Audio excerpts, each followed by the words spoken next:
Hello friend, आप लोग कैसे हैं। हमारे यूट्यूब चैनल पर आपका स्वागत है। आज हम लोग जानेंगे समास। समास किसे कहते हैं, कितने प्रकार के होते हैं और समास को कैसे पहचानेंगे।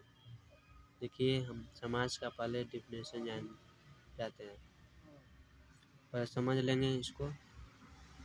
समास किसे कहते हैं, दो या दो से अधिक शब्दों को आपस में मिलने से जो नया शब्द प्राप्त होता है उसे हम समास कहते हैं। ठीक है।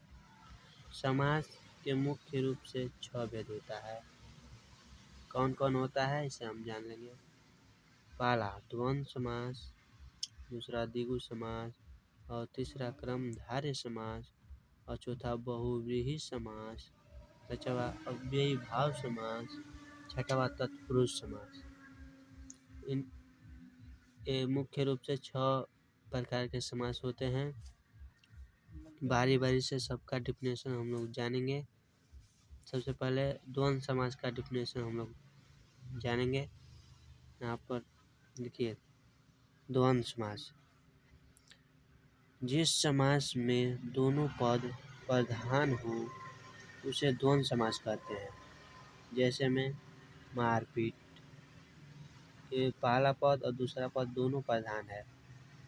देखिए यहाँ पर दूसरा अन्न जल, दिन रात, एक कौन सा समास है, द्वंद्व समास है। ठीक है। द्विगु समास देखेंगे। द्विगु समास, जिस समास का पहला पद संख्या को बताता है उसे हम द्विगु समास कहते हैं। जैसे में देखिए, चौराहा, पंचपात्र, त्रिभुज, पहला पद संख्या दर्शा रहा है, इसको हम द्विगु समास कहेंगे। आइए हम लोग तीसरा देखते हैं, क्रमधारय समास, जिस समास में एक पद विशेषण होता है तथा दूसरा पद विशेष से उसे क्रमधारय समास कहते हैं। जैसे में महादेव, पहला ये है विशेष है, दूसरा विशेषण है। दूसरा में देखते हैं महात्मा, ये विशेष है, ये विशेषण है। आम्रवृक्ष, आम का पेड़। तो आई होप आप लोग समझ गए होंगे। और चौथा देखते हैं बहुव्रीहि समास, जिस समास का कोई भी पद प्रधान नहीं होता है बल्कि अलग से आकर प्रधान बनता है उसे बहुव्रीहि समास कहते हैं। जैसे में दशानन, दशानन किसे कहते हैं, दशानन रावण को कहते हैं। लंबोदर किसे कहते हैं, गणेश भगवान को। और पंकज कमल के फूल को कहते हैं। ये अलग शब्द आकर बन रहा है, इसलिए इसे हम बहुव्रीहि समास कहेंगे। और पांचवा है अव्ययी भाव समास, जिस समास का पहला पद अव्यय हो उसे अव्ययी भाव समास कहते हैं। जैसे में देख लेंगे,